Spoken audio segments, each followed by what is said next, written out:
Dickie! Dickie, come here. Come here, Dickie. Hey, guess what?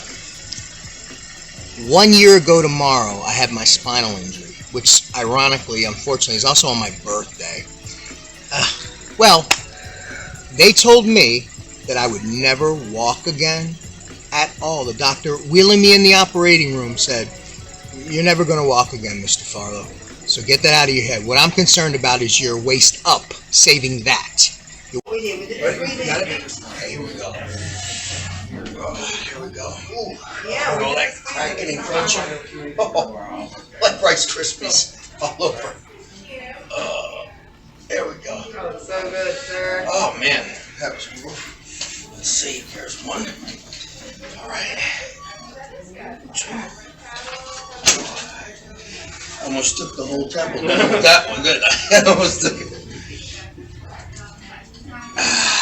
All right, how's that? There we go. Woo. Fire. Moonwalking now. Michael Jackson, baby. Woo.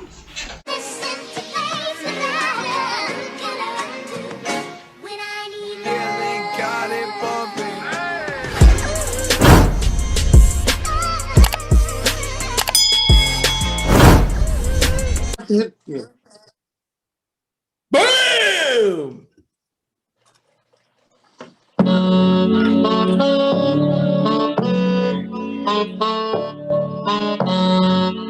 Whoa! Sit you on the beach.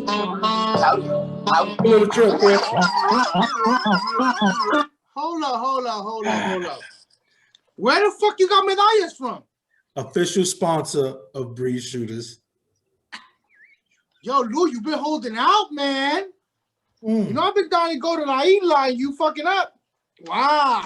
What's going on, Playboy? Anyway, let me salute. Let me salute to my brother.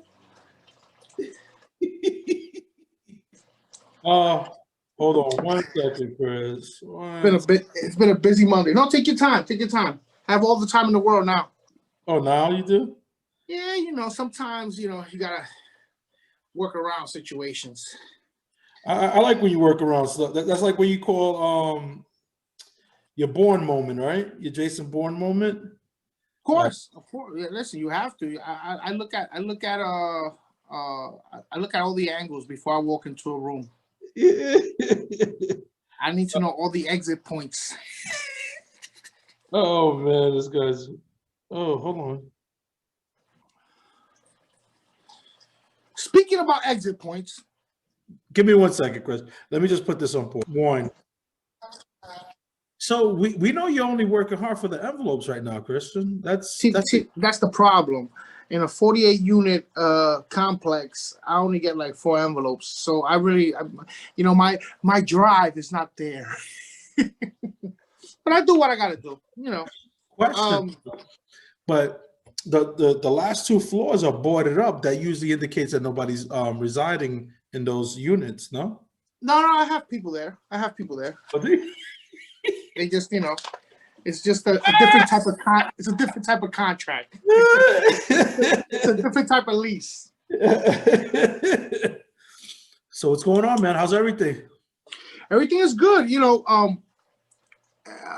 when you told me, you know, I got the Jason Bourne, you know, I told you I look at all the angles. It reminded me of a story, Lou. And I wasn't planning to say this story because it involves one of my best friends from the island. I might not mention his name. Nah, I'm not gonna mention his name. Maybe I will. He's my boy though. He's my boy. Like. This is the preacher. So, This is the preacher, the good guy that took you. No, he's not a preacher. He's not a preacher. Oh, okay. I gotta take the sip because this is to looking at all the angles. What are you sipping on, Chris? Black Label, special edition. With some Waterloo coconut water. That's some good stuff there, man. It's not like the natural stuff, you know. But it gets me to where I need to be. Okay. So let me ask you this first. Do you know what a fiesta patronal is? Las fiestas patronales. Hold on. is a Patriot festival? No, I didn't ask you to. I didn't ask you to translate it. I asked you if you knew what the fuck it was. Oh, I don't know what the fuck it is. I know Okay, it's and a by the festival. way, it's not Patriot Festival. It'll be something like the Patron. I know what a Patron Festival. festival is. I don't know. Yeah, you know, I've had a few drinks, so I might not be my translation skills might not be as good. So Fiesta Patronale is something that they do in Puerto Rico. In every town in a specific month, they'll do festivities like a carnival type. It's like a carnival. It used to be for 2 weeks. When shit got a little bit crazy in Puerto Rico, they compressed it down to like a 5-day or a week type stuff. You have those machines, carousels, those, you know, it's like a mini Coney Island. Yeah, it's a little festival, like a bazaar. Exactly. But the most attracting thing of these Fiesta Patronale is that every day you have a few different singers, stars. You know, you can have Tito Roja one day, you can have the El Gran Combo another day. You know, it's like that. You know, they'll play about 5-6 songs, but it'll be lit. So okay, so I was living in a caserío with my aunt, and Caserío is, Chris. Caserío is the projects in Puerto Rico. That's you know. So what happens? I decided I'm going to a patronale, you know, and the patronales were distance wise. It was about 4 blocks away from. Very close, you know. I put on the threads and I walked down there, you know. If it was Chris, I'm sorry, but Chris, in Puerto Rico, four blocks is like another hood, though, right? No, 110%. But we were in the same hood, though. It was, you know, 4 blocks length is just, you know, it's what I'm trying. It's a few kilometers or whatever you want to call it. So I decided to go. Unfortunately, that day I had to ride solo, because my boys either were working, were busy, or maybe they were just there, you know.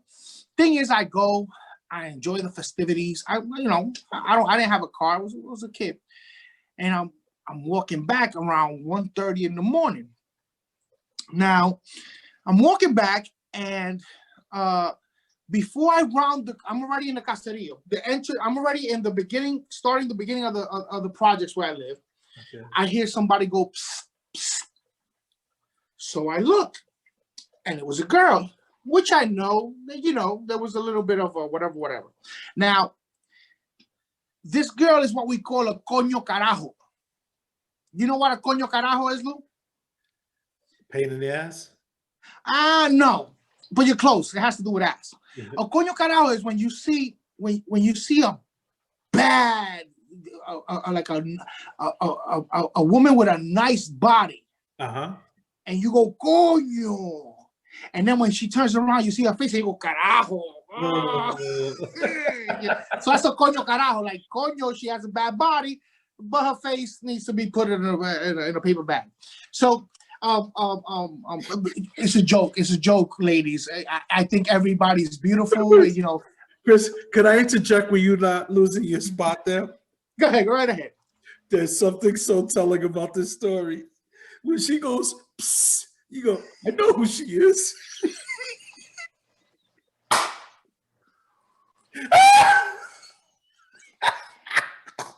Go ahead. I'll get into that later.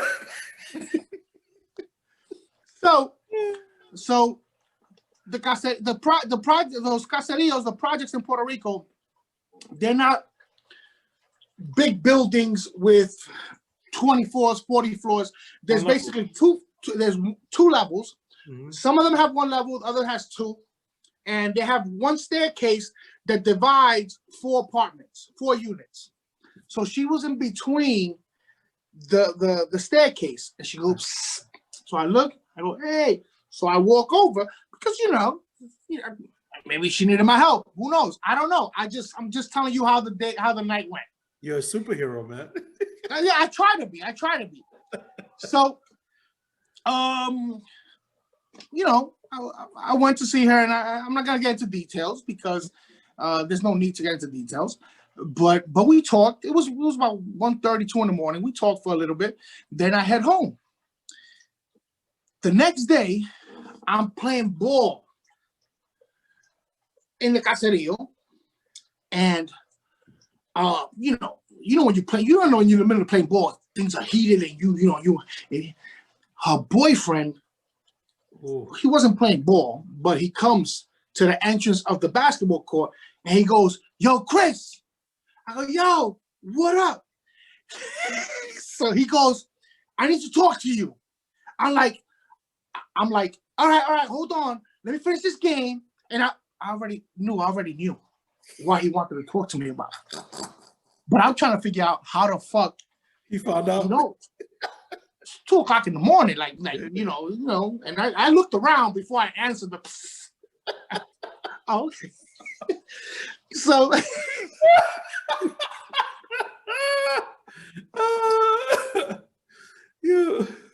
When you're young, you do stupid shit, man.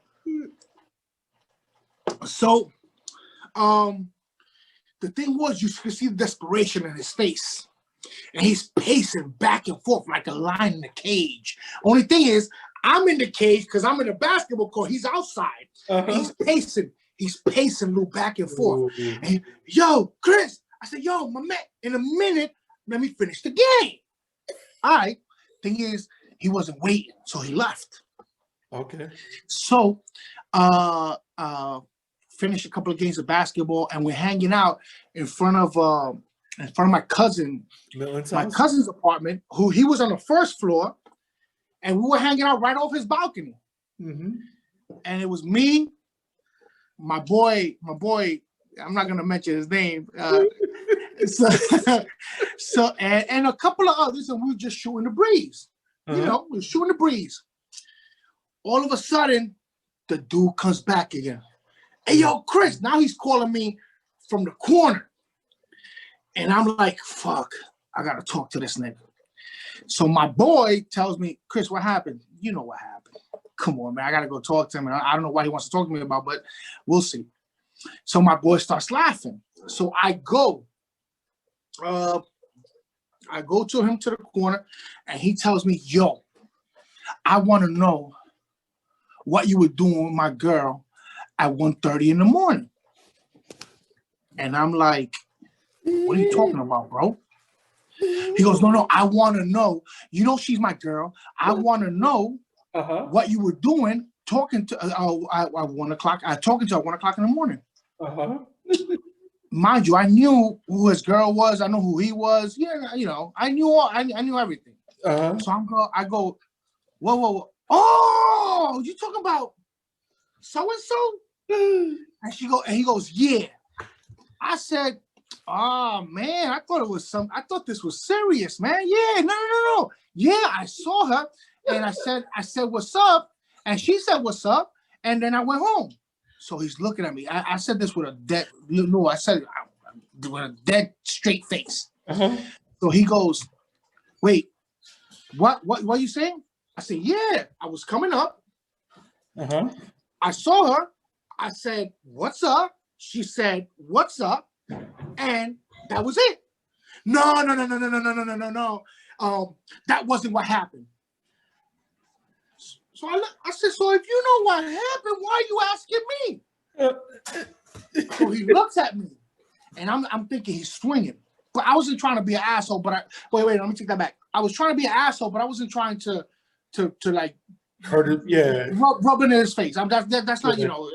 So I'm like, yo, so why are you asking me if you're not believing? This is basically what I told him after I caught myself. Why are you asking me if you're not going to believe me? My answer. If you're not going to believe my answer. So he goes, no. So-and-so. So he calls his girl. So now it hits me. His fucking girl told him. Now. Oh, so she's trying to create problems. I don't know if she's trying to create problems. I think she was trying to find a way out. Oh. Now, this dude's a Pepe. You look Pepe in the dictionary, this dude's picture's right there. That's it. But he walks and talks like a fucking thug. I'm gonna say his name. Fuck, his name was Harry. So Harry would have this like he would walk and he would do this, this type of walk, So I'm like, so just so you know, Harry was a mama's boy. I want to say was because I hope he's no longer a mama's boy. I hope he's a productive man of society. You better watch it. So Harry calls his girl. So his girl comes over. The coño carajo comes over. That's how I don't want to say her name, so I'm gonna say coño carajo. Which is when you throw flowers at a girl, what that's a compliment, which is a compliment. Yeah. So she comes over, and I'm looking. When you rob the place and you and the cops and the cops are interrogating you and your boy, and you're looking at your boy like, yeah. That's how I'm looking at her. So before she even started, so he goes, "What did you say you did with Chris?" Oh. So I tell her, "Hey, tell him the truth. We said hi, we said hello, and we talked for a little bit, and then I went home." Yeah, that's what I told him. Yo, that motherfucker blew a gasket. No, that's not what you told me. You told me bada bing, bada boom, bada bat. And I'm like, well, none of that happened. So I don't know what she's telling you. It's something that you guys might need to work out. So as I'm saying that, my boy, my man, Pops and Pants, comes. And he goes, because we've been talking for like a half hour, 20 minutes to a half hour. So my boy came and he said, "What the fuck is going on?" No. We're good. Were you with her? No. Were you with him? No. So get the fuck out of here, you fucking moco. So he calls the dude a moco. Oh, wow. And the dude went, you know how when a skinny nigga like puff up his chest? Like what? You call me a moco? And I'm like, no, this yeah, don't fucking moco. So my boy says, "You're a fucking moco." So the guy leaves, pissed off. So we go back to the front of the place we were at. All of a sudden, this motherfucker comes down with all the kids from the fucking caseria. Now that means nothing because they know us. We're all from the same place. So he just came up, and instead of swinging at me, he swung at my boy. So my boy is sitting in the balcony, so he swung at him. And my boy, boom, and they started scrapping. So when I go try to, then the kids are like, no. I said, all right, so we're going to let them fight. Nobody's jumping in. All of a sudden, Harry's mom comes and grabs my boy through the neck. Oh, wow. Now, Harry's mom, I wanna try to describe to you Harry's mom. Are you familiar with the cartoon SpongeBob SquarePants? Sandy? No. Harry's mom looks like the star, SpongeBob's best friend, Squidward. Is it Squidward? Squidward. No. His best friend though. Patrick is the purple. Yeah. Oh, like a little round butter boy, like Butterfield. And that's Harry's mom. With fucking glasses, and she, fat on top, skinny at the bottom, and she grabs Ralphie by the neck, and then Harry caught a couple of shots. Mm. Now, when I try to go in, the kids I'm pushing them off or whatever. Now, mind you, it's not only me and I said his name. It's not only me and my boy. My cousin is there. He ain't doing shit. I had another dude there, another friend of ours there. Nobody's doing nothing. Because I understand it was a woman that was holding but at least hold the motherfucker that was taking shots. All right. So I don't want to dwell too much on this because the story has a little bit of twist. Yeah. So what happens? It stops, but my boy's pissed off because the dude got a couple of shots in when his mom held him. Gotcha. They left. Everybody left. Remember, I started the story. La fiesta patronales. The carnival was in town. So the following day, my boy calls me. Yo, Chris, Gilberto Santa Rosa is going to be today. I said, we can't miss that. After Hector Lavoe, to me, it's Gilberto Santa Rosa. So we can't miss that. So let's go. So we go. Now, it's funny you show your medalla and your comment really fucked up my head because it took me back to that moment. And I'm going to explain to you why.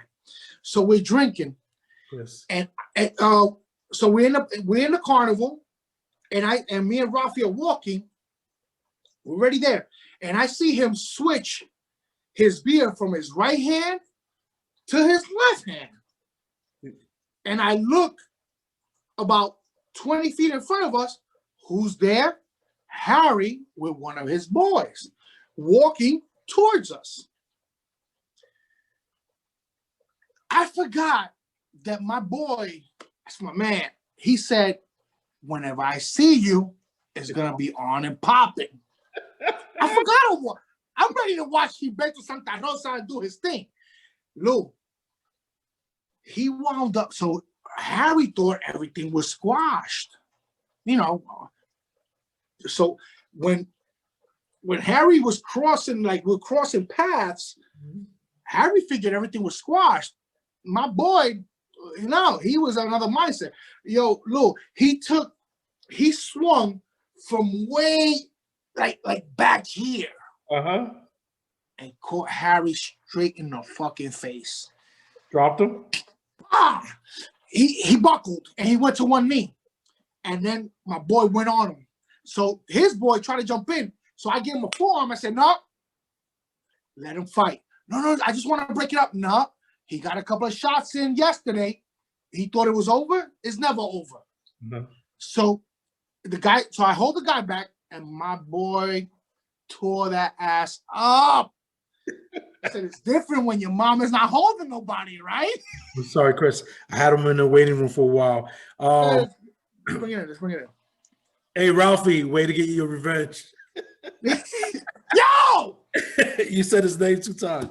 Hey, ladies and gentlemen, switching gears. I wanted to get that story out the way because we're going to switch gears. We're going to be talking to Rob Farlow, who is he's a war veteran. He served in the Navy for 20 years, then went on to become a correctional officer for 7 years, and then he suffered a really bad injury that placed him in a wheelchair about 9 months ago. So now he's relearning how to walk. Really good story, great guy. In addition to that, though, his dad was a mobster back in the days down in Philly. So he had to grow up with that. So he's going to share his stories, his upbringings, and his perseverance. So without further ado, let me bring in Rob. Hey, Rob. Hey, Rob. You got tired of waiting, man. Why are you keeping people in the waiting rooms and stuff? You should have told me. I would have held my story for some other time. Rob, what's up, brother? Well, Rob, we can't hear you. You're on mute. You're on mute. Thank you. I appreciate that. There we go. Hey, Rob, I'm sorry about the wait, brother. My friend Chris is a little long-winded, but thank you. Welcome to the show. Welcome to Breed Shooters. Hey, thank you for having me. I appreciate it. And before I begin, I would be derelict in my duty as a Navy man if I didn't mention Pearl Harbor Remembrance Day today. December 7th, 1941, we lost 2,403 sailors that are still at the bottom of that ocean. Okay. And I want to let everybody know that the U.S. Navy's been on guard since then, and we're going to be on guard forever. But those guys are heroes. Hey, God Rob, bless. thank you for that reminder, and thank you for your service to this country. Truly appreciate it. I love this shirt, man. You like it? Yeah, big time. Everybody said 2020 was a bad year. Not for cannabis. We just got it decriminalized. Yep, exactly. There you Exactly. go. So I'm 2020 for cannabis. All right. So I mean, hey, no matter how bad 2020 is, it was still better than my first marriage. All right. Hey, hey, we got something in common. We got something in common. Yeah, for sure. Hey, For Rob, sure. so, Rob, while you were waiting, I gave the people a quick rundown about your background. But I really want to get, well, what is it? Is it the Jerry and Gene show? That's where I first heard your story. And Johnny and Gene. Johnny and Gene. My apologies. Johnny and Gene. And you were talking about how you grew up as a child in Philly, and your dad had ties to the mob. I don't know if he was necessarily in the mob or he was affiliated with them. I mean, why don't you? He was affiliated, yeah. He was affiliated. Why don't you start from there? Your early childhood. Born in South Philly. At the age of 6, my father murdered someone and was convicted of first-degree murder and was sentenced to life in prison. He got caught in New Jersey, and it was all a drug rip. You know, I guess it was a drug deal gone bad, and they were both high. And then my dad, you know, the guy had a gun, my dad had a gun, and you know, something bad happened. So, somebody died. So, because of his actions, the person that he killed. Their cousin was so angry and enraged that he firebombed our house. Oh God! What? Yeah, when my father was in jail, trying to get bail to come out. Okay, while he was waiting, because I guess my family was trying to raise money. I was a kid. They were robbing from Peter to pay Paul, whatever, to get him out, and that's when his family sought retribution against mine. Wow. And because of that, I remember in the middle of the night, my mother waking and grabbing me and just handing me to someone outside of the bathroom. And it ended up being a fireman that broke the window. And my mother had my sister, she told me, because the whole house was engulfed in flames. Now I'm speaking, my mom has told me this story, 2 times in my life, and I listened when she told me. So I remember all the details. Wow. And she told my little sister, Tara, to hold on to her robe because she couldn't see, while she grabbed me and held me. And she heard the firemen coming through the bathroom window upstairs, because we lived in a row house. And yep, she handed me to a fireman and turned around to get my sister. My sister had a dog that she loved. My sister let go of her robe, ran into the bedroom to get the dog, and that's when the house collapsed. Oh my God. That room. My mother suffered burns and everything. One fireman had me, and the other one grabbed my mother. So my mother saved my life.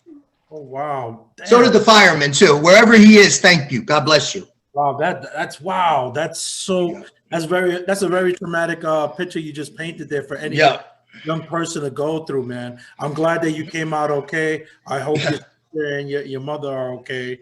Yeah. So I know your early dealings, because of your father's past, were tough on you, but I know it also shaped you to be the man that you became, which is to enlist in the New York Army, in the Navy, and to pursue that for as a career. You want to tell us a little about that, like how you enrolled, what that experience was like. That I know you served in a special bomb unit with dogs that are over in Iraq, which is pretty interesting. So tell us a little bit about that. Well, everyone around me, I had a lot of role models around me, but none of them were good. But bad role models teach you more, I believe, than good role models. If you're smart, you're smart and you know how to recognize it, you have to be wise. You can't just, you got to have a little bit, you got to have some common sense and some street smarts to realize that. Absolutely. So I got that in the city. I thank God for that, because that helped me survive through life and eventually in the federal prison as an officer. But so I saw all these people around me, and I said, it can't be that difficult to be successful all I have to do is the exact opposite of these motherfuckers around me. So true. So true. I didn't discover how to reverse gravity or nothing. It was just like, it doesn't seem too hard, right? So that's what I did. So I said anything they did, I would do the opposite. Wow. So I kept, I went to wrestling and all that. And then I said, you know what? I want to see, I was born with this thing called wanderlust. And I was always interested in, I know people, no, I'm not a sex predator. Wanderlust is a whole different thing. I like to travel. I like to see other people in foreign places. I want to know what's in their refrigerators. I want to know how they eat dinner, what they eat for breakfast, what's in their medicine cabinet when I'm using their bathroom. You understand? I just gotta know. So I said, I want to see the world. I had no interest in sitting in school and doing, classwork. So I said, where else can I get this but the armed forces? So I went to all the different recruiters, Army, Marine, Air Force, and they all gave me the same pitch. You're going to get this GI Bill, you're going to go, you're going to learn a skill, you're going to be, whatever. And the only person that had a different pitch was the Navy guy. Okay. And he was a Puerto Rican guy, right? He was sitting there with his sailor hat on, his Dixie cup, and everything. He said, hey, brother, come here. Come with me. Come here. He brings me in, right? And he sits me down, and he just goes into his bottom drawer. He pulls out this old photo book, the old style one, before you had phones and all that other shit. Exactly. Right? He opens it, and there's 3 rows of Polaroids, stacks like this. And they're all with him and different chicks throughout the world. And here, this is me in Thailand. This is me in Norway. This is me in Sweden, me in Italy, Spain, Nicaragua, everywhere. And I'm like, sign me up, man. Where do I sign? I guarantee you that pitch works all the time. That's it. And that was it. I was off. I left like 2 weeks later. I was off. Boom. Sign me up. I came home. I told my mom, I said, guess what? I'm leaving for the Navy. She's like, yeah, right. Okay. She's laughing. Listen, I swear to God. She goes, no. I said, listen, I'm leaving because I had so many males in my family that said they were going to go in the military and pussied out. So my mom thought I was going to be like them, but I'd rather die than to be like that. So even though I was scared shitless about leaving, I was scared to death. I mean, up until the last minute when they came to get me. I mean, I was looking for a way out. I was scared. So, but I said, oh no, not me. I'm going to do this. Not am I going to do it. I'm going to be the best at it. Yeah. And I left, and my mom was so destroyed. I remember when they drove me away, they picked me up. My mom let them in. She wanted to give them coffee and breakfast. They're like, no, lady, we got to get him. He's supposed to be ready with a bag. And I was, everything. And they're like, yeah, but he didn't. Bye, Mom, I love you. Boom. They put me in the back seat of the car, and I'm in the back seat of this government car, and it's pulling out of the driveway. You got some like Ford Tempo or some shit, some white car. It's a government car. Everyone knows it's a fucking government car, right? It's the FBI coming to get me, right? So I get in the back, and they open the door, they put me in the back, and it's like a prison thing. And they're driving me off, and I'm just looking at my mom, like at the front door as I drive, and I made a left. And I was gone for 20 years, as she says. So that happens. You enlist. Now you're enrolled. I see in 2005 you were like on a cover feature of what's that? Stripes and Stars. Yeah, Stars and Stripes. Yeah. Stars and Stripes, and they show you holding a K9, and I believe you're in Iraq because you have some locals standing next to you. It's like, so how did that come about? Like, how do you go? I'm assuming that's a special task force? Yes, it's a special unit, specialized unit. Initially, when I joined, they said, we're going to make you a mechanic. So they sent me to this mechanic school.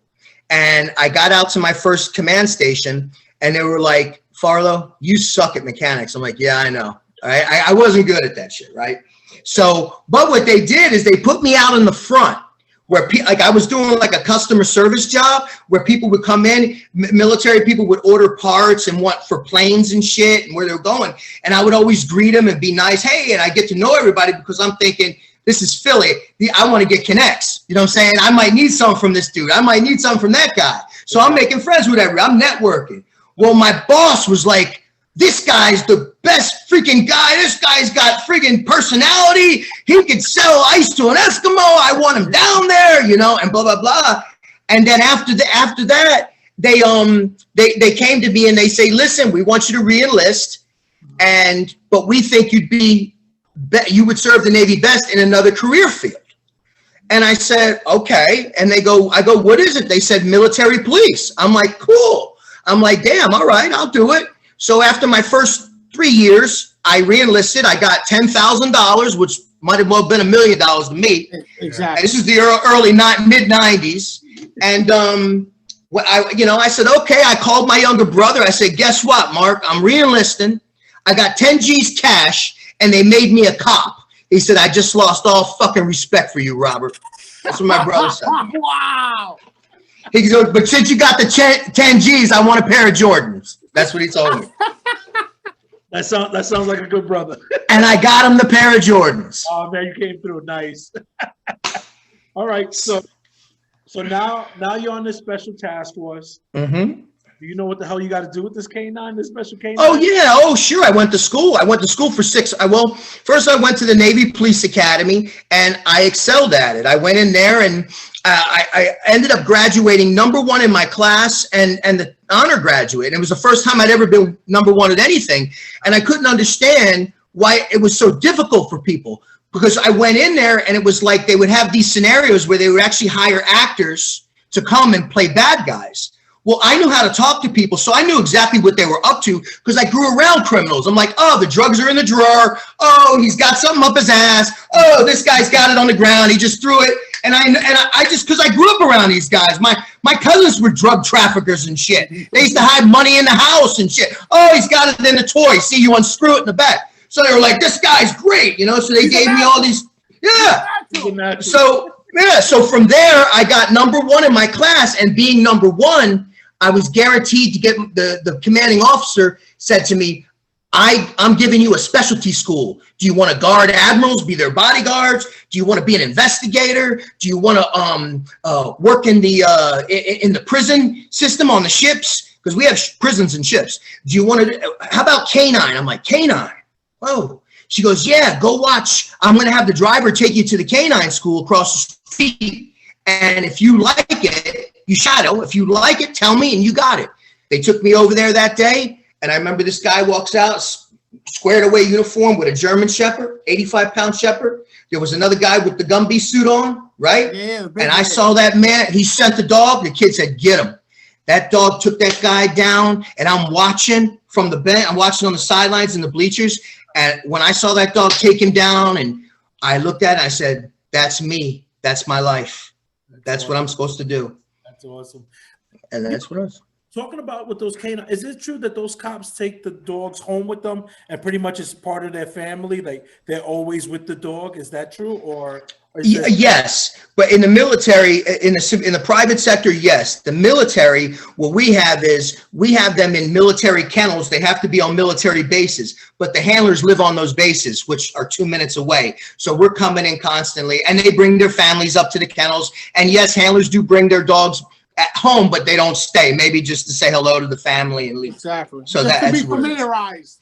Gotcha. Familiarization, yes. Socialization, because it's important with dog training that you socialize him with someone, because you could have a heart attack and drop dead. Someone else that dog's got to be comfortable with to take control of the leash. That's what Lou does with me. He invites me to his house so I can be familiarized with his family in case he drops dead. You know, they're familiarized with me. I protect. Exactly. Yeah, that's exactly right. You're the friggin', you're the, I fall and I can't get help bracelet. That's what you. Exactly. That's what you are. Exactly. Rob, so exactly. You were smart. You left those guys in South Philly. I kept these guys next to me. Bro, every time I would go home, years, the same guys sitting in the same bars and the same chairs, telling the same fucking stories, bro. And it's sad, man. It's sad. The worst thing a person could say, I came across this a few years ago. The worst, and I'm not trying to. I'm lighting up. But go right ahead, brother. Salute. The worst thing that a person. We just decriminalized it. Exactly. The worst thing a person could do is, oh, the best years of my life were in high school. Or the best years of my life is when I was doing this and that. No, the best years of your life are coming up, man. You got to make the best every day of life. Make the best decisions, and that's what you're talking about. People in bars and stuff talking about stories from the 1980s, 1990s. No. Talk to me what you did 2020, what you planning to do 2021. Mm-hmm. You're right. Yeah. So, no, high school. Good, brother. Hey, I didn't get much pussy in high school. I got it in the Navy. I can imagine. There you go. That's where I got turned out in the Navy. When I was in Thailand and all these crazy places, bro, you don't come back normal from them places when you come back home, brother. You know? Especially with 10,000 in your pocket, too. Oh, shit. So I was fucking Hugh Hefner. I'm 6'1", you know, fucking. So Rob, now you're equipped with the street knowledge. You have this military background. You wrestled. Now you leave the military and you enter the correctional world of the correctional officer. How's that experience? What's that like? Well, how that reared its head, I retired in 2012. And from that point, I was looking for a job. And I remember going across like a hiring fair, looking at, some things online, because it had been a long time since I'd done a resume or anything, or even knew what a resume was, So I had to learn all that new language to live out here amongst you, you kind people. I must have comment. The Gentiles. The Gentiles. Anyway, I'm half Jewish and half Italian, so I've had that conflict going in my head my whole freaking life. You understand? All right. Plus, I get to have Jesus when he's convenient for me. You know what I'm saying? I got the best of both worlds. Exactly. Because there are no atheists in foxholes, brother. You'll pray to Allah, Jesus, whoever. Everybody gets maybe Jesus, Elon Musk, whoever. You know what I'm saying? So go ahead. I'm sorry. Go ahead. So you were talking about now you. All right. So that emblem jumped out at me. Federal, Department of Justice, Federal Bureau of Prisons. I'm like, shit. The Fed. I'm thinking, Dad. Well, going to visit my dad, he was in Trenton State. So I remember going as a young man and those keys coming down, and that was it. People patting me down. It was like fucking traumatizing to me. So I remember that as a young man, but also I had the mindset now, if something scares me, I better face it and get over it. So I'm going to work in the prison. Nice. So I applied. They hired me. I said, send me to the worst one. They sent me to USP Coleman, USP 1. It's the largest complex. FCC Coleman's the largest complex in the United States, federal complex. You have all the different elements of security. Where's that located at? It's in Ocala, Florida. Okay. Florida, okay. Yep, Coleman. I work United States Penitentiary 1.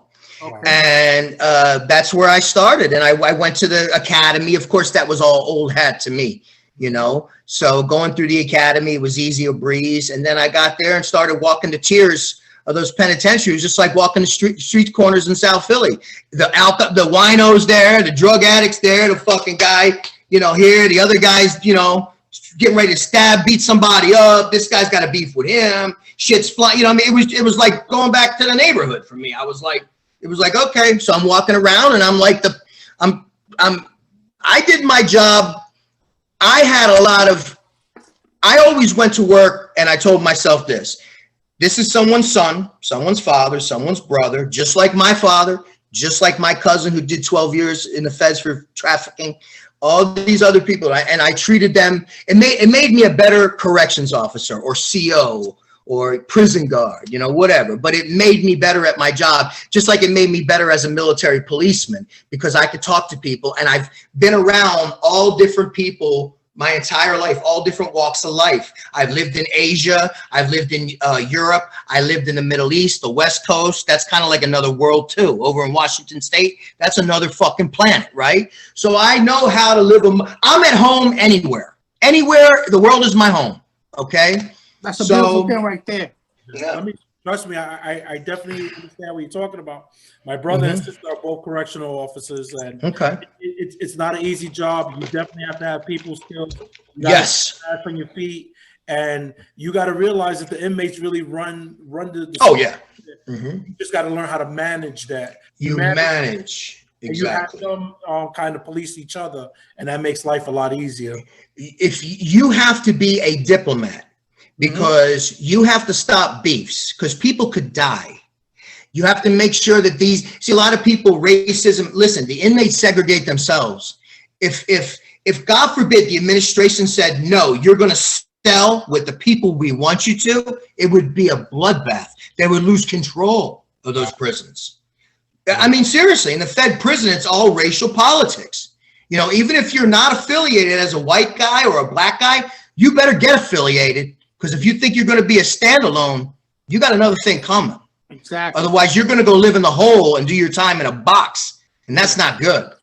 So, but anyway, I was able to. It helped me in my job. I squashed a lot of beefs. I fucking preempted a lot of shit, and it was a bad place. We had a murder there. We had a lot of assaults, a lot of everything. We had a little bit of everything. I've even seen a friggin', we had a guy who used to like to entertain other men dressed like in like a bikini, and he would like put this like disco light in his cell and do dances. And I remember like you flash light and boom, shut that shit down. I'm like, there's no fucking champagne room here. You hear me? No fucking sex in the champagne room. And I got his ass moved right out. I'm like, now I'm splitting you two up. This Sonny and shit. Hey, this Sonny and Cher shit. No, not on my watch. No, I can't condone that because that's prison rape and shit. You can't you know what I'm saying? Nature, I nip that shit in the bud. I don't fucking, so, but I mean, like I said, it was just, I have a lot of funny stories like that, but I did that, and it was a great job. I loved it. I thought I thought I was firm, fair, and consistent with everybody, and treated everybody. I gave respect, and I always got it back, man. Always. And now you retired. You retired from that too? Yeah, I'm retired. Okay. Yep. I'm retired from that now. Unfortunately, I'm disability retired because of my injury. Okay. Did you get injured? I'm sorry, I'm slurring. My tongue gets heavy when I hit the whiskey a little bit. So I hear it. That's why you need cannabis, bro. You need cannabis. You don't have to worry about it. I got the cannabis in the other room. I only take it when I need to sleep good. But well, there you go. Your injury was it because of the? Hey Chris, I'm sorry. I don't want to rush this part. I really want to hear this part of Rob's story. Wait, I lost you, bro. Oh, there you go. Okay, there you go. Go ahead. Hey Rob, I don't want to rush this part, and we're coming against the clock. So what I want to do is I want to log off. I'll send you a new link, and we'll continue from this part. Chris, you pick up where your question is. You this is unprofessional, man. It's good, man. We got to go. We're rolling, man. You guys are great, man. I got a 40-minute quota here.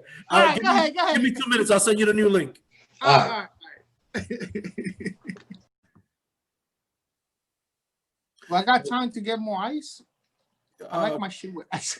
It doesn't matter. Listen, it's going to the same place. I'm sorry. Go ahead. I'm sorry. Oh my God. I apologize. We're doing this interview. It's 11 o'clock in the morning, and you're 5 cups in. That's what I want to know. It's 5 o'clock in the other side of the world. I go where time takes me, Louis. That's the difference between me and you. You're a time traveler. Yeah, that's what it is. That's what it is. Back to the Future is the best movie ever. Salute, my brother. It is. Yo, what was that text all about?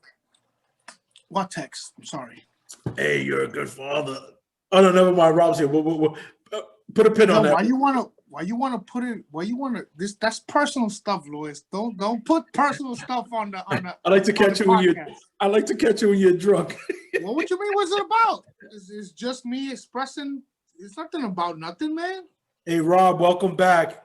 You're on mute. Hey, let's go. I just got. Hey, welcome back, man. I'm really sorry about that little interruption. No problem. Yeah. No problem. So Rob, before we got interrupted, you were about. This happens before you. This happens all the time, Rob. This is some bullshit. all the time. We gotta get interrupted. Wait 15 minutes. You know what happens in 15 minutes? I could fall fucking asleep. You lose your fucking heart. You lose your heart on. You lose your fucking hard dick. You get limp. This is done already, and this motherfucker wants to take fucking 15 minutes. You know what? I'm not even gonna. I'm gonna stay positive. Go ahead. Stay positive. Let's stay positive. 2021's coming. Let's stay positive. The best year ever. No, after this year. Yeah, especially for you guys, man. Trust me, man. I'm down here in Florida with a lot of transplanted New Yorkers and Philadelphians and all that, and we're all like, thank God we fucking moved. Oh my God, it's too restrictive up here, man. It's really tough. It's North Korea. You're in North Korea. So before we got interrupted, you were oh nice, very nice pen. Oh, patriotic. I get it. Hey, patriotic. Go ahead. Is it legal down there in Florida? Medical, yes, medical. Oh, okay. I know in Jersey they just passed it. It's legal up in Jersey. Well, we're fighting for that now here. Oh, okay. Remember, that's how I'm telling you how I got the name, the Stoned Sailor. Ah, nice.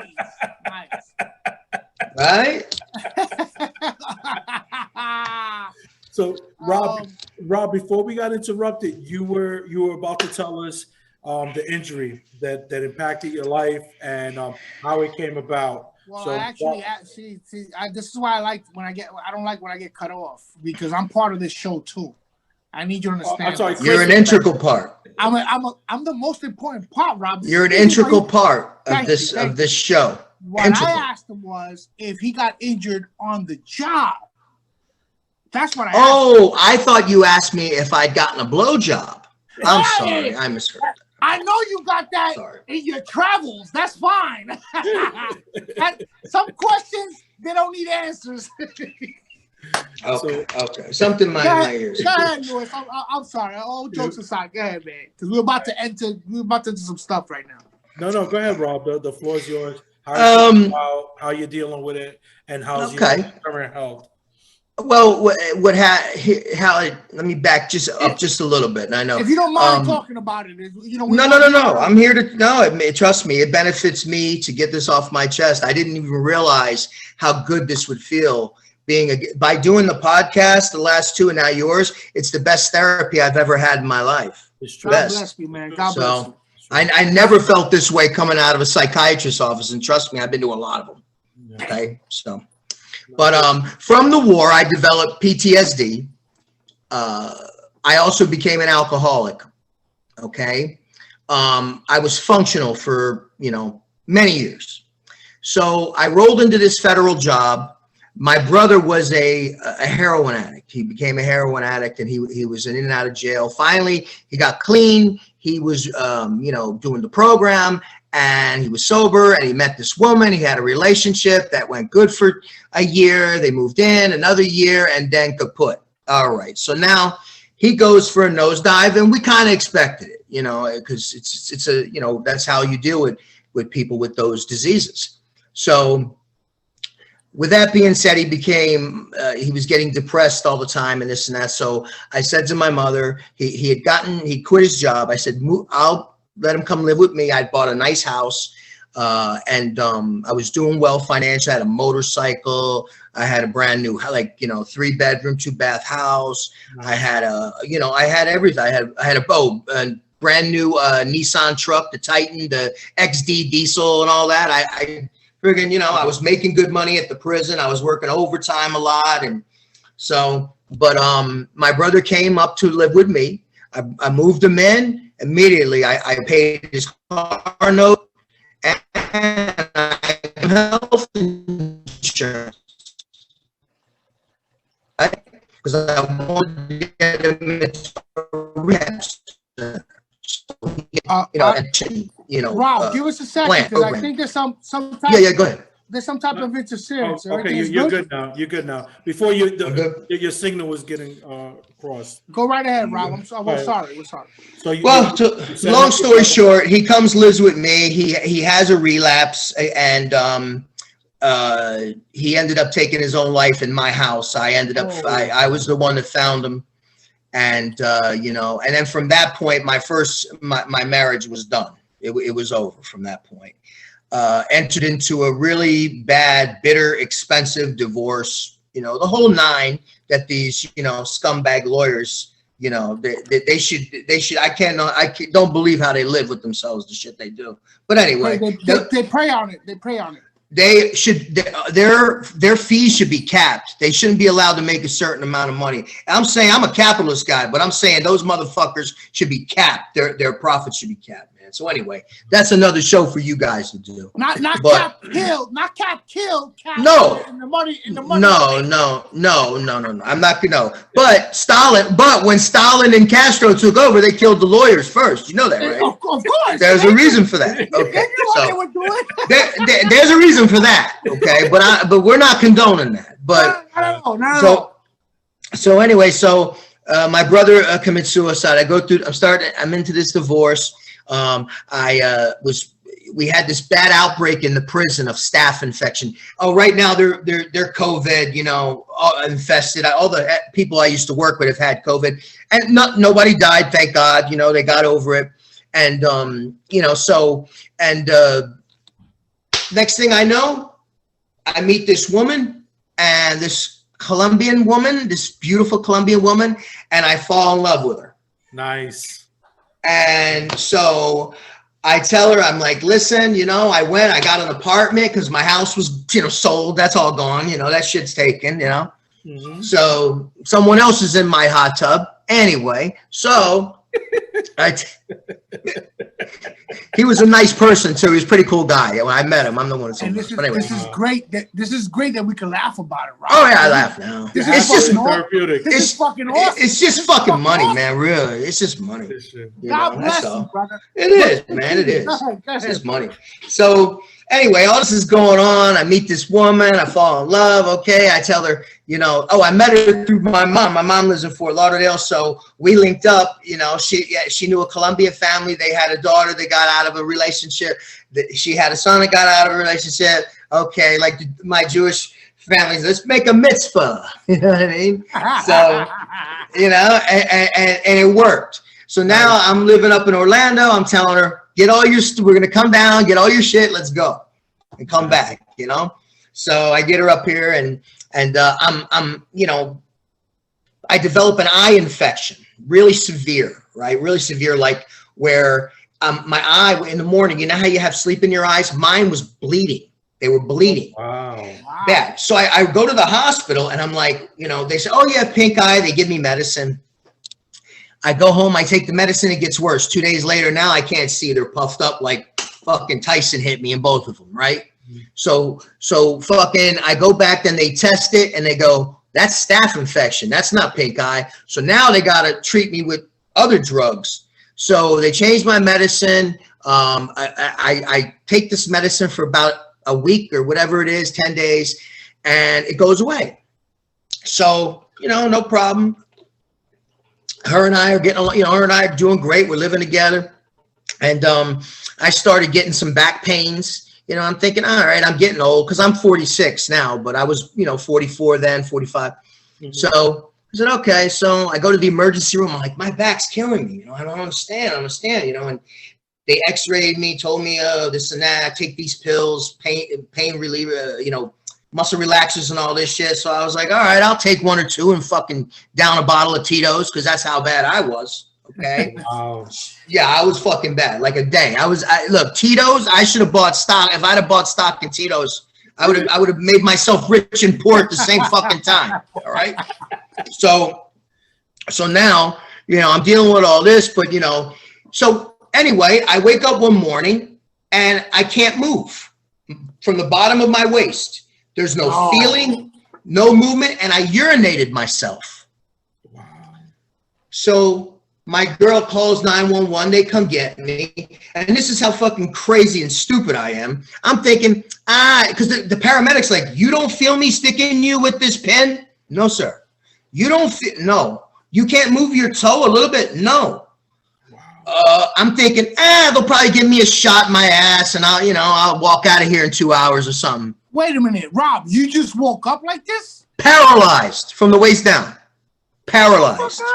That's a nightmare. That's a fucking nightmare right there. Listen, my brain didn't even have time. I'm thinking it's like, well, I had an allergy. I got an allergic reaction to something. Yeah, that's exactly what I'm thinking in my head. Now, I was experiencing back pain leading up to this. So, and it was bad, but they kept telling me, we x-rayed it, it's fine. I went to the hospital twice for it within that 2-month period from the eye infection to the injury. So, next thing I know, they take me into the emergency room. I see this ER doctor, a young guy. He sees my Iraq War veteran bracelet with the name of a fellow dog handler that died. And he looks at me and goes, hey, where'd you serve? I said, oh, I served here. And we talked. He goes, I'm a doctor. I'm a Naval Reserve officer. I'm a doctor, medical doctor. I served a year and blah, blah, blah. Young guy, look, had the friggin', you could tell, I thought he was, Tom Cruise, Top Gun, but he was like flight surgeon, Top Gun, right? So, they all fit that profile. So he's like, get this man in the X-ray. He started calling shots, man. And I was like, yeah. So I'm sitting there because I'm like, I can't move. I can't nothing. Everything's done. And I go from the X-ray to the MRI. I go back to the room. My girl's with me within about half an hour. He comes in with now I'm still thinking it's an allergic reaction. It's something. He comes in with a serious face. And he says to me, I got a helicopter coming. I briefed the surgeon. We got to get you in now because you're going to lose everything you got. We're going to lose everything. I'm like, what do you mean? He's like, everything from your waist down, forget that. I'm trying to say from your waist up. You got to go now. I go, what the fuck's wrong with me? He goes, now. And they start, woo, like that. I mean. What year is this, Rob? 2019. Oh, this was last year. So the technology is there. This is not like going back to the 80s. This is no. Okay, Yeah. Wow. They put you in a helicopter. They got me to a medical center, a trauma center, and they did the surgery. Not a trauma, like they wheel me in. As soon as I wheel in, now I'm like, uh-oh, it just got fucking real, right? So my girl, she's crying. Of course, we're like, so she's following and everything, and they gave her directions, and she's like, so we get there, and as soon as they wheel me in, they wheel me right into the surgery room. And there's a doctor there. And you remember the movie Jaws? The first one, which was the best horror movie I ever made, because I still don't like. I'm a sailor. Sailors I hate the fucking ocean. I don't like going in the ocean. It scares the shit out of me. That's why I'm a sailor. You understand? Sailors don't like the ocean. All right? No, exactly. I'm scared of sharks and shit. You understand? So I'm like, I'm sorry, Rob, but Rob, at this point, like, has it set in yet that this is occurring, and there's a possibility you may not walk again? Like I know you're a cool customer because you've seen some shit in your life. Yeah. But I mean, at that point, it has to sink in that this is serious now. I think because of the way I was trained to assess situations, and I'm not trying to sound like friggin' Rambo or anything, but I was to the point where I knew that I had zero control over what the fuck was happening. And what I need to do is sit back, open my eyes, open my ears, and just observe and try to take everything terrible and kind of hide it and lock it up as it comes. So I don't even have time to read it. Boom. And I just like this. So that's the best way I could describe how I was processing it. So they put you in surgery. So anyway, the doctor walks up to me, Richard Dreyfuss, looks like the guy from Jaws. He goes, Mr. Farlow, you're never going to walk again. Wow. Why didn't you come see me earlier? I'm like, see you earlier? I've been to the emergency room 2 fucking times. I'm like, what are you talking about? Now I'm getting friggin' real angry. I'm getting aggressive. Who the fuck am I scaring? I'm paralyzed. I'm getting aggressive like a fucking moron. So I'm like this, and I got an anesthesiologist here. And he's like, you have a abscess that caused an infection that punctured into your spinal column and is dripping pus into your spinal cord. And I have to go in there, clean all that stuff out, and all the pus that's already in there, that's damage is going to be irreversible. And I'm like, I turned to the lady, the anesthesiologist, who's saying, how much do you weigh? I said, I want you to give me enough to kill 2 elephants because I want to die. I want to fucking die. Do not wake me up. And I'm yelling. And then the doctor looks at me and just goes like that. And they wheel me in. I'm going fucking, I'm yelling it. And the next thing I know, they put a needle in the bag, like right inside the thing, and I was out. Wow. That was it. And guess what? This was on my fucking birthday. Get the fuck out of here. Damn, Rob. That's You woke up like that on your birthday? I woke up my birthday. I was wrapped like a mummy. I had a tube in my dick and a tube up my ass and a tube down my throat. wow. Damn. But no, I'm sorry. But when I was listening to you on the other podcast, you were making progress. I don't know how long ago that was recorded, but it seemed like you were making progress. You took your first couple of steps since surgery, and you're going to therapy now. Has it gotten better since that podcast show? I went from a person that they said was never going to walk again and have to be changed and everything. I went from that to now I'm on a walker now, and I have all my feeling back. I got my dick back. I can fucking That's the most important thing. I can shit when I want. I don't need a diaper. I'm now if I'm going somewhere where I'm gonna go back in my wheelchair. Okay. But I did this, I rehabbed myself. Well, first off, the woman, I told my girl the next morning, the doctor told her this guy's never gonna walk again.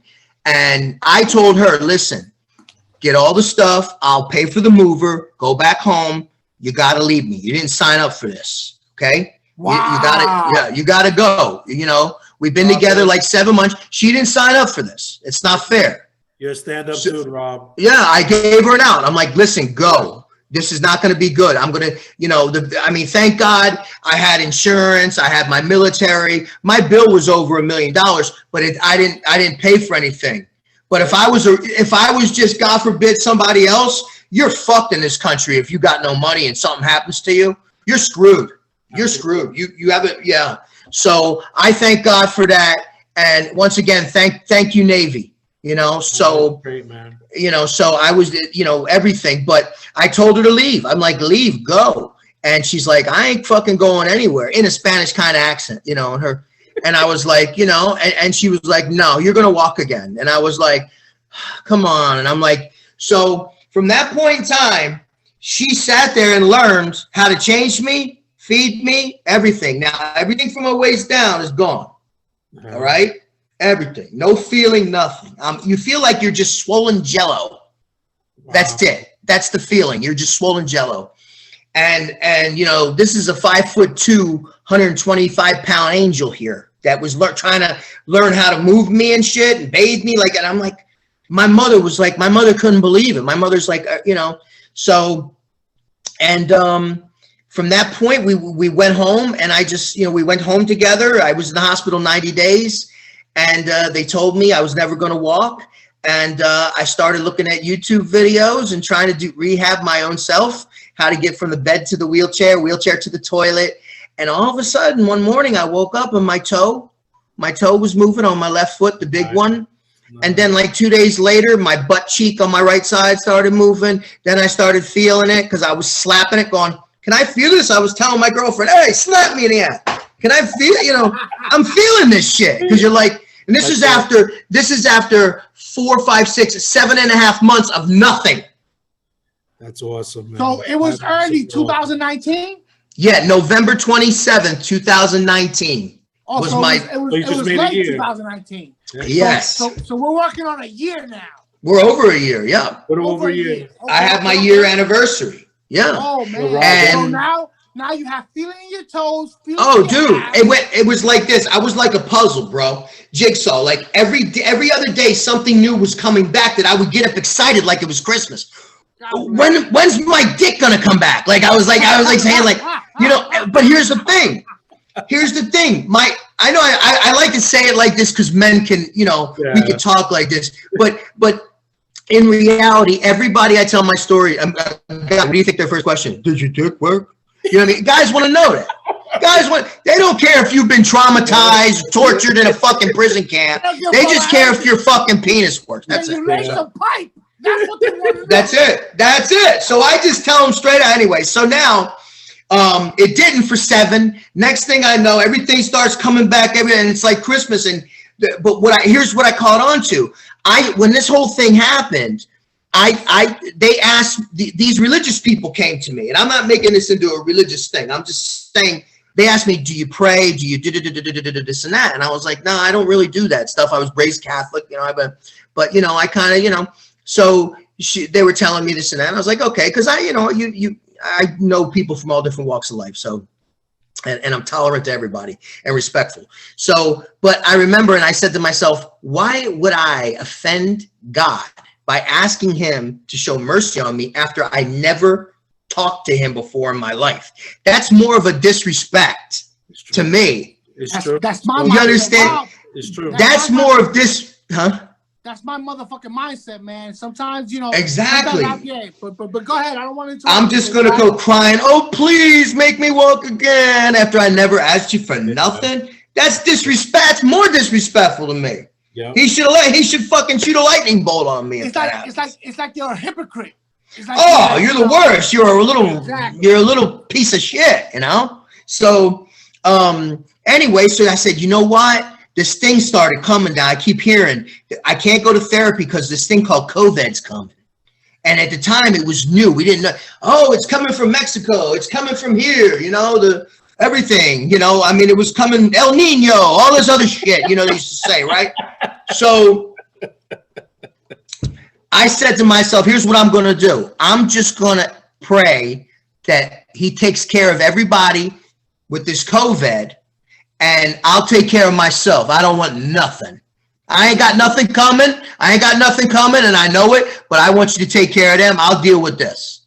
That's that's how short it was. And I basically would just say that at night in my head. It wasn't like I just would say that. And then, like I said, things started happening for me. Yeah. Is it a miracle? I don't know. To me, I think it is. However, Rob, I'm sorry. It's no miracle, man. I'm gonna be honest with you, man. Okay. It's your mindset. It's your way of being. It's your positive mindset that's doing this, man. Along with divine intervention. Listen, God bless you, man. I'm just letting you know, your mindset is what's making this thing happen, man. And God bless you for just what you said. Think about what you said. Take care of COVID people. See, people will gloss by that and don't think much of it. You are being selfless. Take care of COVID people. I'll deal with my situation. And your mindset says, I'm going to work on what I got to do. And this is why you improve so much in your life, man. God bless you, man. You know, that's a stand-up guy. That's a stand-up guy right there. Thank you. Chris, just to piggyback on your point, doesn't his story remind you of Goggin a little bit? What's the guy, the military guy? That's my guy. That's where yeah, Grogan. I saw some of his videos. Yeah, he's like, you know, how he had to overcome. It's like you're almost willing yourself back to where you want. Oh man, it is all your mind. You're right. You know, but in my mind, I think everybody's programmed that way. I think everybody has it. You got to tap into it, man. That's the thing. Everybody has tap into it. But people don't tap into it. Everybody has it, but people don't tap into it. And by the way, God bless your wife, man. She's a trooper. Good woman. I don't know if she's in your life or not right now as we talk. She is, yeah. God bless her, bro. You don't get that often, man. You don't get that's a true ride or die right there. 7 months in, and you gave her an out too, and she. Oh yeah, man. Of course, I couldn't do that to somebody. Jeez, you know. Shit, Rob. Shit. Your story is fucking. I'm gonna tell you, your story's fucking beautiful. Thank you. People won't see it, but I'm telling you, your story is beautiful. And this ain't the whiskey talk. I see Lou's face. This ain't the whiskey talking. It's just beautiful. I needed to cut him off like 2 hours ago, but I got you. Don't worry. I know he needs supervision. We all do it sometime in our lives. Where you at now, Rob? That's what I wanted to ask you. Where you at now? I'm in Orlando now. And I'm sorry. In terms of your rehab, where are you right now? Oh, my rehab. Well, like I said, everything came back. Started getting feeling. Next thing I know, I tear out my catheter. I can pee and everything comes back. Everything, nice. Right? Okay. And Yeah, I can stand up by myself. Sure. Nice. Oh Beautiful. man. Yeah, I can stand up by myself. So this is a beautiful thing. Yeah, I stand up and I'm on a walker. I got some videos if you want. I could send them. You know, Yeah, Send them, please. 'cause we're gonna I would like post to them, edit man. that in. I documented all of my rehab. I didn't tell anybody about my accident because here's the reason why. Well, I'm the type of dude where you don't show your weaknesses to the pack, because as soon as you show weakness to a pack, they're gonna get you. They know that you have a weakness, you're wounded, whatever it is. So just like a wild animal, you go and hide. You suffer, you rehab, and you hide. Exactly. That was my mentality. Exactly. You my new favorite person, Rob. Come on, son. You just motivated me, man. You don't understand what you've done, man. Hey, I believe it to my heart, man. I really do. So, anyway, this woman stayed. She wiped my backside. She cleaned. She did everything, bro. Everything. My mother's like, I never in my life. She's like, I can't believe, and I'm not no millionaire or nothing like that. And I know a lot of, yes, she's already a citizen. She's been a citizen. Okay. I don't want to be an asshole. I know. Look, this is what I do. I don't want to be an asshole. This is what I do. I go, look, first, before I tell my story, yeah, my dick still works. And yes, she was a citizen before I met her. Hey, listen, you know what it is? It was the love, man. It was the love, and she saw the person you were, and exactly. I'm pretty sure your mother had a big part to do with that, because your mother played the matchmaker, so definitely there. My mother don't have much, and she's like, I was gonna have to sell my little condo and try to help you or bring you down to me, because I don't have any kids. I never had any kids that I claim that they're getting me for child support. Hey, Rob, if you go back to South Philly, they got a surprise for you. No, I'm worried about the international child support court. I ain't worried about the Pennsylvania fucking Commonwealth. You probably got a little UN situation going on, man. Look, man, my fiance is in the room. All right, so. Listen, Rob. So we're coming up on 5 minutes. I don't know if you're thinking about a book, but your story is definitely made for a book. Well, people have told me that, but what really saved me, to my main point, is they had me on so many pain medicines and stuff. It was killing me. I had so much pain from my spinal surgery. I had severe spasms. Well, I had my old friend who was a known pothead from the fucking late 80s, early 90s, right? Before it was cool. My Puerto Rican brother from Astoria, Queens. Oh, wow. He comes to see me. And I'm like, G, I'm not taking no more of these fucking pain pills. I'm not doing it because I'm going to drink and I'm going to die. And I'm like, I could beat this fucking thing, man. I could beat it. But the alcohol, it was too. So he goes, Poppy, try this, man. I'm like, man, I don't want that. I put people in jail for that shit. Get that shit out of here. Bro, I rolled it for you. Please, I wouldn't give you anything. What the fuck do you got to lose? And within 15 minutes, it was like I was Moses talking to the burning bush. And I was like, and I realized from that point, I did not touch alcohol again. Now that's been 8 months. I haven't touched alcohol. Yeah. No, wow. I found with that, not only it helped me mentally, but I started getting the CBD and the THC drops. And all of a sudden, the spasms I would get, all of a sudden started subsiding. And now I can control them. Nice. And I have less pain in my back. It's livable, manageable, livable. Nice. You understand? So it's all about quality of life. Yes, quality of life. So now my next goal is I'm on the walker. Obviously, I'm going to get to a cane and then hopefully, unassisted. Then I'll get back in the UFC with Tyson or something. Set up a big. Hey, Rob, I can't wait for that. Rob, I want you to send me a video. I'll send them to you. Keep me posted when you're walking When you start to walk, I want to post that video because, like I said, your story is so inspirational. It really is. I think anybody could take something from your story and apply it to their life. Just your perseverance, what you've been through, you know, just keeping positive. And again, man, really thank you for everything you did for this country. I'm glad that your trajectory is going up now, and that your health is getting better. God bless to your daughter. I mean, to your wife and to your mother.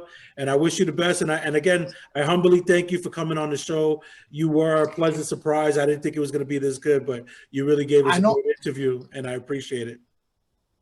I know we're running low on time, but Rob, get that girl pregnant ASAP. No, I don't need any. Look, hey, I'm a recovering alcoholic, and now I'm a recovering paraplegic. I don't need any more. I don't need any more. Look, she's a keeper. Listen, get her listen. pregnant. Here's what she said. Here's what she said.